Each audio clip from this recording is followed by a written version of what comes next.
Hi friends, എല്ലാവർക്കും പുതിയൊരു വീഡിയോയിലേക്ക് സ്വാഗതം. കേരള എക്സൈസ് ആൻഡ് പ്രൊഹിബിഷൻ വകുപ്പിൽ പത്തനംതിട്ട ജില്ലയിൽ civil excise officer trainee category number 564/2025 തസ്തികയിലേക്ക് 23/5/2026 നടന്ന പൊതു OMR പരീക്ഷയുടെ അടിസ്ഥാനത്തിൽ എൻഡൂറൻസ് ടെസ്റ്റിന് ഹാജരാകാൻ താൽക്കാലികമായി യോഗ്യത നേടിയ ഉദ്യോഗാർത്ഥികളുടെ രജിസ്റ്റർ നമ്പറുകൾ ഉൾക്കൊള്ളുന്ന ഷോർട്ട് ലിസ്റ്റാണ് നിങ്ങളിവിടെ കാണുന്നത്. മെയിൻ ലിസ്റ്റിൽ ഉൾപ്പെട്ട ഉദ്യോഗാർത്ഥികളുടെ രജിസ്റ്റർ നമ്പറുകൾ നിങ്ങൾക്കിവിടെ കാണാൻ സാധിക്കുന്നതാണ്.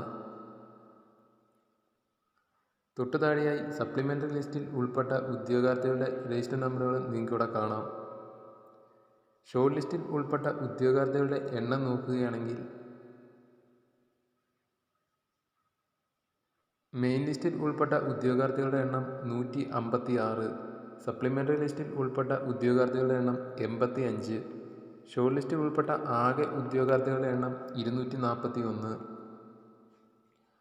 പത്തനംതിട്ട ജില്ലയിലെ civil excise officer trainee category number 564/2025 തസ്തികയുടെ കട്ട് ഓഫ് മാർക്ക് നോക്കുകയാണെങ്കിൽ 48.2234 മാർക്കാണ് വന്നിരിക്കുന്ന കട്ട് ഓഫ്.